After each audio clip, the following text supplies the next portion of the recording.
Se informa que a partir de ahora las palabras son la clave. Historias XS, audiolibros, relatos y anécdotas de una escritora que quiere vivir de las letras en el tercer mundo. Hola a quienes escuchen, mi nombre es Elizabeth, pero me gusta ser buscada y encontrada bajo el seudónimo de la chica del balcón de al lado. En el episodio de hoy vamos a estar leyendo el segundo capítulo del libro Día sin ti de Elvira Sastre, que corresponde al día 1. En el episodio anterior estuvimos hablando de manera introductoria de la autora y leímos el día 0 para no romper con la dinámica que tuvimos en ese episodio. Vamos a hacer un breve resumen o un breve bosquejo de lo que fue el día 0 para continuar con la lectura del siguiente capítulo. El día 0 de Día sin ti es un texto de página y media que nos ofrece de manera bastante metafórica un resumen de lo que será todo el libro. En la lectura pasada les decía que esta es una historia contada desde dos voces y dicho por la escritora en ese primer capítulo, dos tipos de ausencia, una elegida y otra impuesta. A medida que avancemos en la lectura vamos a descubrir que la escritora trata de hacernos pensar de manera profunda no solo en el amor y en la ausencia, sino que nos enfrenta también a sentimientos un poco más impopulares y menos nombrados, pero igual de profundos e íntimos, como lo son el olvido y el destierro. Nos muestra que lidiar o sobreponerse a estas emociones es un proceso de arduo aprendizaje que se tiene que vivir y sentir a paso lento. Elvira no nos permite olvidar que es una poetisa y creo que es una de las cosas más valiosas de este libro, y lo voy a ir diciendo y lo voy a seguir repitiendo durante toda la lectura, porque desde mi perspectiva hay frases que, aunque son duras por su realidad, terminan siendo una caricia por la forma en la que esta mujer tiene de plasmar sus ideas. Entonces, sin más preámbulos, vamos a acariciar nuestra mente. Día 1 sin ti. Te echo tanto de menos que mi reloj aún es ayer. Dora, todo el mundo la llamaba abuela o abuela Dora, pero yo prefería llamarla por su nombre para no olvidar su esencia nunca. Era una mujer muy inteligente y especial. Había sido maestra en la República, había luchado contra las normas de su época haciendo siempre lo que le había venido en gana, sin importar lo que pensaran. Conoció a Gael, mi abuelo, en la escuela. Él era uno de sus alumnos, y nada más conocerse, se enamoraron perdidamente. Tras algunos encuentros a escondidas, ella dejó las clases para evitar represalias, y continuaron su noviazgo en otro pueblo, donde consiguió trabajo en un colegio, se casaron y quedó embarazada. Dora perdió a mi abuelo poco después de tener a mi padre, y nunca volvió a tener una relación seria con ningún hombre. Guardaba su foto con recelo y cuidado, como si la única prueba de una vida no resuelta se condensara en ella. Dora, que no pasaba del 1,50 m, consiguió alcanzar los 90 años con una entereza envidiable.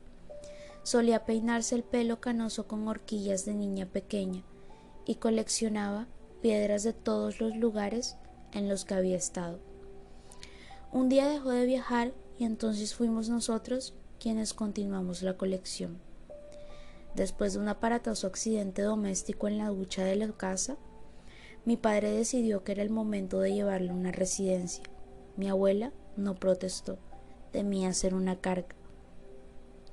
Es curioso pensar cuánto dura una vida y qué poco lleva a contarla. Supongo que cuanto más cosas hay que decir, menos personas quedan para escucharte.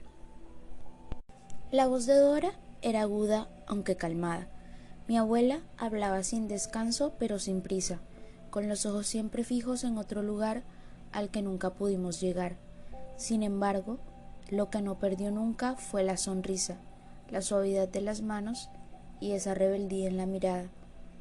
A pesar de que nunca soltó la cuerda que la ataba a mi abuelo, Dora fue una mujer adelantada a su época, al contrario que muchos mayores que viven anclados en el pasado porque es donde se sienten a salvo. Aplicaba su experiencia al presente de los demás. Ya anciana, supo que le quedaban pocas aventuras más por vivir, así que disfrutaba aconsejando al resto, aunque pocos le hacían el caso que se merecía. Yo le consultaba todas mis decisiones, las importantes y las nimias, le contaba todo lo que me ocurría. Ella era mi ancla, un silencio cómplice, comprensión. La relación que tenía con mis padres por aquel entonces era quizá algo más alejada y menos empática. Manteníamos entre los tres un muro invisible que aún se sostenía. Nos separaba, pero éramos capaces de vernos a través de él. Por el contrario, Dora me apoyaba de una forma constructiva y cercana. No me decía que todo le pareciera bien, sino que intentaba que yo mismo tomara mis propias decisiones. El día que le dije que quería estudiar Bellas Artes, ser un artista y llevar mis obras por el mundo, decisión que mis padres no apoyaban del todo, me contestó: Gaelito, mi niño, eres igual que tu abuela, siempre vas contracorriente. Mi amor, no dejes nunca que te hagan creer que esto es algo malo o que no merece la pena. Solo los que van contracorriente consiguen llegar a su destino.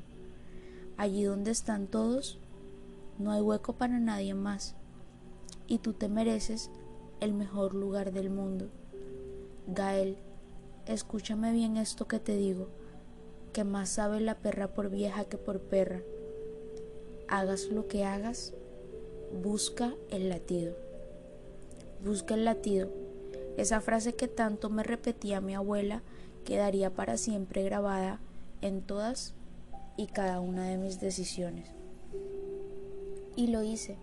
Tomé mi decisión y cursé la carrera.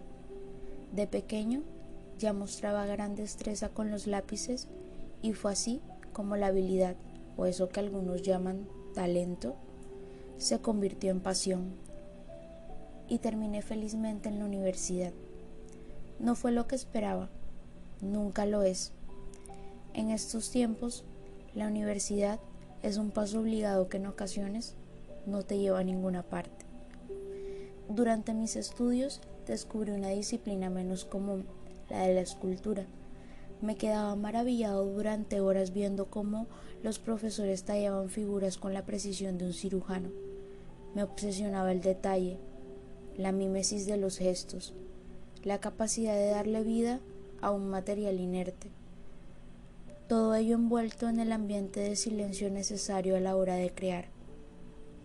Así, con ese latido que golpeaba con fuerza en mi pecho cada vez que preparaba las herramientas, comencé a esculpir mis propias obras y a hacer exposiciones en galerías del barrio. La primera muestra que exhibí fue sobre manos en distintas posiciones, manos entrelazadas, manos contrapuestas, algunas en posición de ofrenda y también otras en actitud defensiva. Le di el nombre de manialadas. Lo segundo mejor que me sucedió durante aquellos años es que hice buenas migas con Sara, la jefa del departamento. Pocos meses después de terminar la carrera, vino a ver una de mis exposiciones y me ofreció un puesto como profesor en la academia de uno de sus amigos, en la materia de escultura, especialidad de modelaje de cuerpos. Lo primero, sin duda, fue conocer a Andrés. Andresito era un tipo muy vital, de esos que contagian las ganas de seguir adelante. En la facultad nos hicimos muy amigos y compartimos aprobados y suspensos entre charlas y cervezas. Algunos días nos íbamos a clase y nos perdíamos dando vueltas por Madrid hablando de todo y nada. Era muy sociable, le encantaban los hombres y tenía relaciones con varios a la vez. Vivía su vida con total libertad. Él se reía y decía que no era promiscuo, solo indeciso. Por primera vez conocí a alguien que compartía mi pasión por el arte, aunque lo enfocábamos de maneras distintas. El sueño de Andrés era ser un marchante y abrir una galería de arte en alguna capital europea. Yo quería ser escultor y mostrar mi trabajo llevándolo por todo el mundo. Fantaseábamos diciendo que terminaríamos trabajando juntos. Estábamos empezando a descubrir el mundo y no necesitábamos más. Mi amigo me comprendía y no me juzgaba, apoyaba mis locuras, estaba enamorado de todos los chicos de la facultad y aunque pocos le hacían caso, cuando conseguía una cita, no sé si por pesado o por el encanto que tienen los incansables, lo celebrábamos como si nos hubiese tocado la lotería. Su risa era una constante en mi vida. Sin embargo, la muerte separó nuestros caminos. Sus padres fallecieron pocos meses después de terminar la carrera en un accidente de coche, y Andrés no tenía hermanos. Tomó la decisión de marcharse a Londres. Era de ese tipo de personas que se adelantan a lo malo, que antes de que les alcance la pena, ya están en otro sitio. Andrés no se quedaba a ver llover, simplemente cambiaba de paisaje.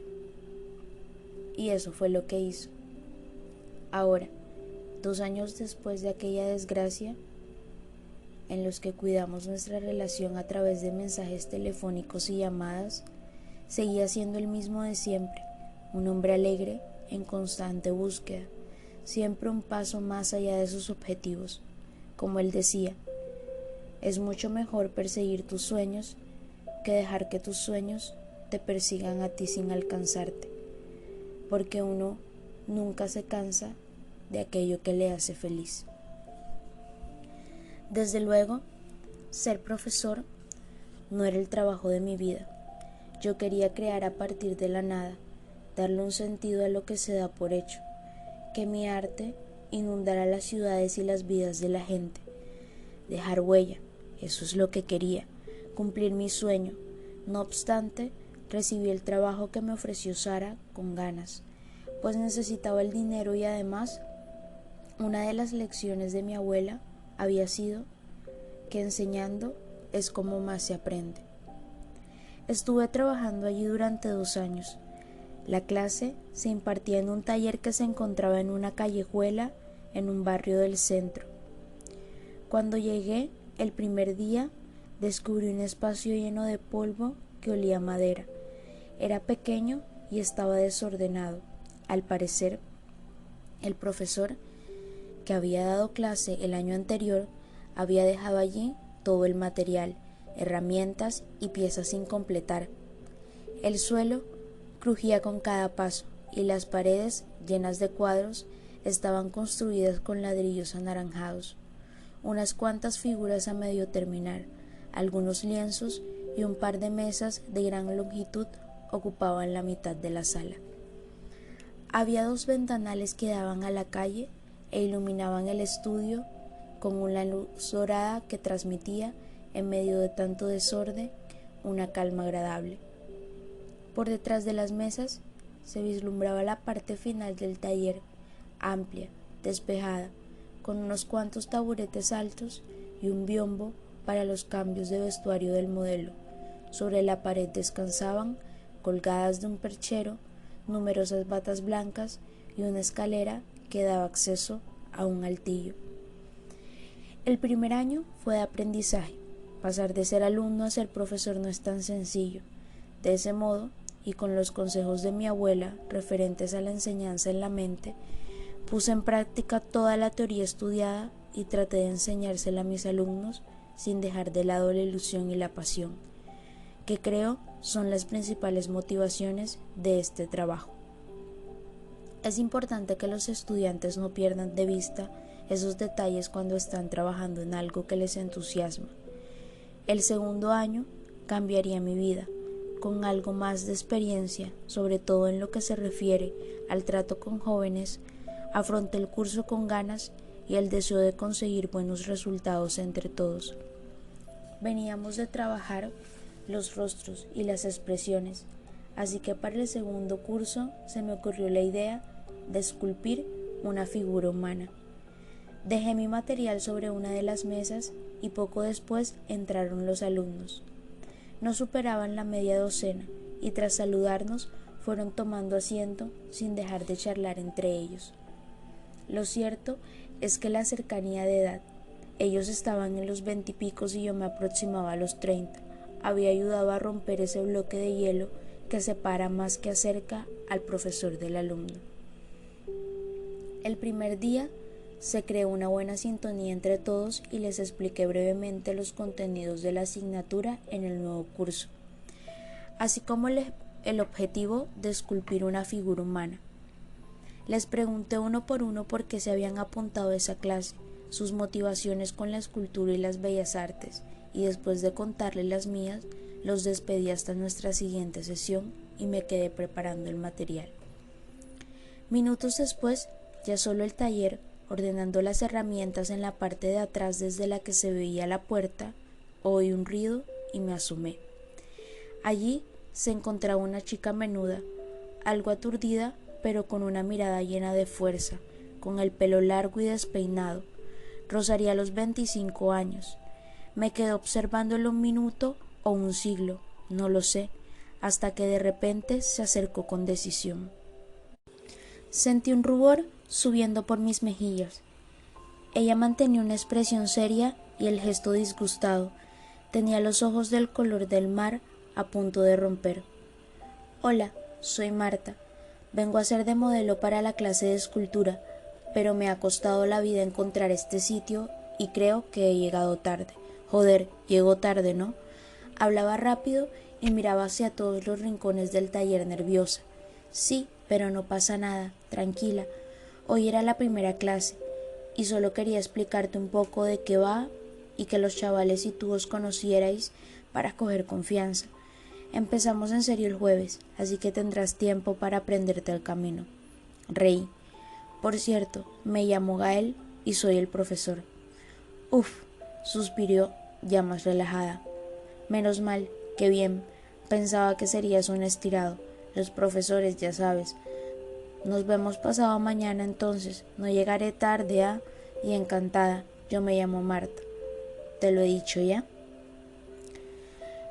Ojalá pudiera ahora regresar a aquel momento y dar la vuelta, marcharme corriendo de aquel taller con suelos de madera y paredes de ladrillos anaranjados, decirle a mi jefa que había cambiado de opinión e incluso de ciudad, que acababa de notar los primeros temblores de lo que sería el terremoto de mi vida y debía huir para salvarme.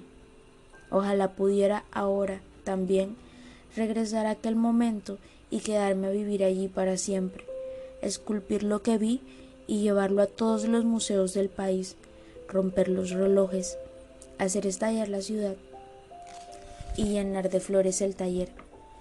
Dora decía que los recuerdos no son más que sueños en el pasado, pruebas de otras vidas que no nos atrevemos a vivir.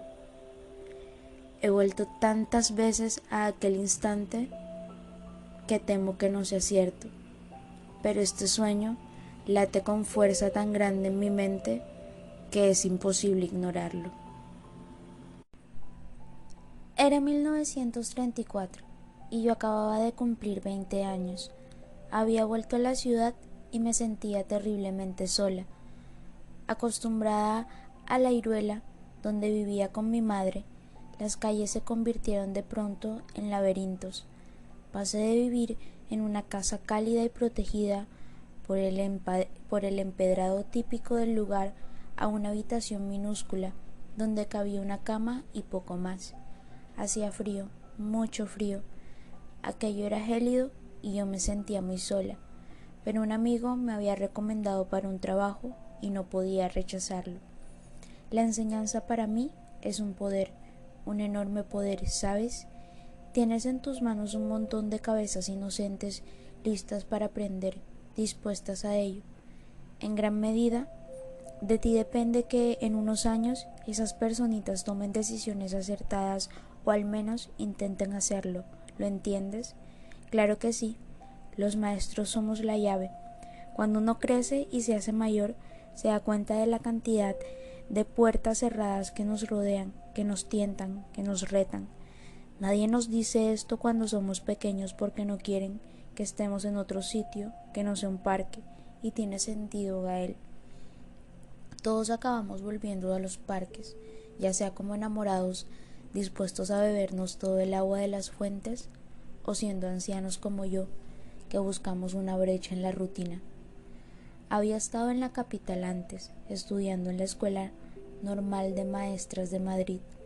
Mi madre había insistido en mi instrucción, posiblemente por la muerte temprana de mi padre y también por el carácter revolucionario que nos dejó en herencia. Quería que me convirtiera en una mujer importante, que cambiara si no el mundo, sí a aquellos que pudieran llegar a gobernarlo.